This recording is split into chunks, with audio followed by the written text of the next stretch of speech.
Zom 100 was the anime to watch last summer. Even sitting among Jujutsu Kaisen Season 2 and Mushoku Tensei, it was able to stand out.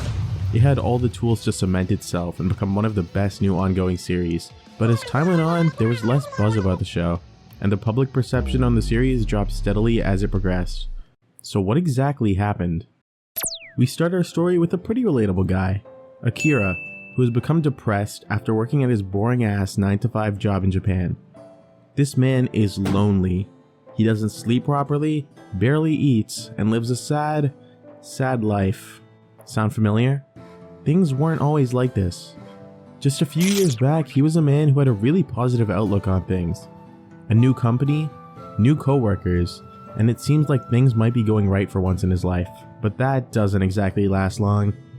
He soon learns that he's working at a black company, which is basically what Japan likes to call a corporate sweatshop. The employees are treated like trash, with everyone comparing which of them has a worse life. It's like busting out your Pokemon cards at recess, except your flex isn't a Charizard, it's the development of crippling insomnia. Akira is forced to work constantly, and it seems like there's no end in sight. Average Mappa animator work conditions, if you will. The people working on Jujutsu Kaisen Season 2 must have lost it after the first episode of this aired. Hell, the animators for the show used to work at OLM, the company that makes the Pokemon anime, and it just so happens that the company building and logo that Akira works at was built to resemble the one for OLM Studio. I wonder what these animators could be trying to say here. Moving back, it's clear that Akira's world has now lost its sense of excitement, becoming void of color. Literally. Through this though, there's one good thing going for him.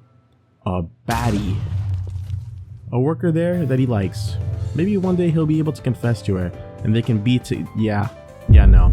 She's busy cleaning the boss's, pipes. And the guy that's cucking him looks like this. This man has nothing to live for. There's a point in which he's quite literally on the verge of thinking that if he walks into a train, he won't have to go to work. And honestly, yeah, he's real for that one.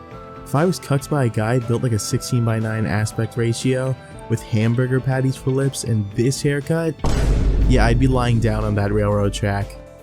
At this point, Akira is done with everything. No love, no dreams, just work. And then, everything changes. One day he wakes up and bam, zombie apocalypse. Now usually that would be a bad thing, because I mean, I don't know what some of you are into, but being eaten alive is not my idea of a good time. In the case of a zombie apocalypse, most people are usually focused on surviving. Maybe they'll cry and cower in fear. Not Akira. He sees this happening and starts getting chased by the zombies. The only thing on this guy's mind though is that he's going to be late for work. And then he opens the door to the roof, and it hits him. The world is ending. He doesn't have to go to work. He's finally free. And honestly, this scene is incredible. We shift from this monochromatic black and white scale and it explodes with vibrant shades of color. The blue skies, the green trees, the red blood. The perspective shifts from these black bars being present at the top and bottom of the screen to opening and expanding fully across to show how his closed off life is now unconstricted. This man has a whole Jimmy Neutron brain blast at the thought of being free. We even get the scene of him losing his clothes and disappearing to show how he's abandoning the chains of his job and moving forward.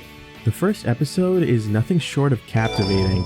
It's a whole new spin on the usual idea of a zombie survival series, and for the next few episodes we do nothing but build upon that. Akira figures out ways to survive, and oh, he gets to confess to his now zombie crush. And I mean, hear me out. Now with the confession out of the way, he can happily leave behind his past and move forward. He gets a motorcycle because why not? And oh yeah, in the middle of a zombie apocalypse, this man says, F it. He goes out for a beer run. He meets up with one of his old friends who's going through some turmoil and is able to tell them that even though the world is ending, this is it. If they want to change, this is their time. This series is fully centered on enjoying the time that we have and making the most of it. Even if your life is draining and soul destroying, there are still joys to be found even in the most dire of situations. This opening was a great hook for the series. Incredible animation, and I mean, they did not have to go this hard. And accompanying that, we have a funny, relatable main character. Things seem to be going great for the series. but everything changed when the delays attacked. Despite being 12 episodes, the show took over 6 months to come out, airing from July to December of last year. By the time the final episodes had come out, the series had pretty much lost the hype and spectacle it had and the initial time of airing. Although, this is not the only factor that was affecting its downfall. The actual production of the series seemed to take a big hit, especially during the latter half. The show doesn't ever get better than the beginning sequence, and I think that really affected how the series was perceived. It has an extremely promising start, but as you keep watching, it becomes more and more apparent that the characters all fit heavily into their defining traits and tropes, whether it be these two being dumbasses or Shizuka being her serious self. Now that in itself isn't bad. The goofy portions of the series are genuinely really fun to watch, especially with the opening dance scene and their bromance. But the series tries to take itself seriously while being funny, and I feel that it doesn't balance that out very well. That isn't to say the series ever gets bad, because even now I think it's an enjoyable show throughout its run, but I think the issue becomes much more present during the last arc of the anime. The last arc has Akira return to meet his parents at their hometown, and we're introduced to these sorry excuses for villains. Yeah, no, they're a complete joke. This isn't the type of series that needs to have these serious villains, especially when they're as boring and useless as these guys. The main villain is supposed to be the antithesis to Akira, absolutely flaking on hard work and expecting everything to be given to him. But he's just so goofy. He's built like a pixie stick. And just to really rub in that he's the opposite to Akira, he has his own bucket list notebook of evil. I'm serious. His whole point is that society rejects people like him, but Akira's family is working hard to help people. And when this evil dude is accepted into their village, he decides to basically try and murder everyone. It's just so stupid, and it's played in a serious manner, so it gets confusing if they want it to be funny or not.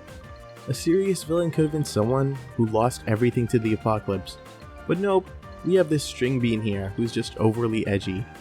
And then they're supposed to have some sort of redemption, and it just falls so flat.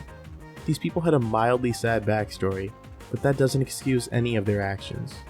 The story here was just silly, but not in a funny way. And after waiting after the delays, yeah, this was not engaging in the slightest. This just goes to show how important trying to maintain your audience is. Zom 100 had an outstanding beginning, but the direction that the series headed just seemed to falter and crack with each passing episode.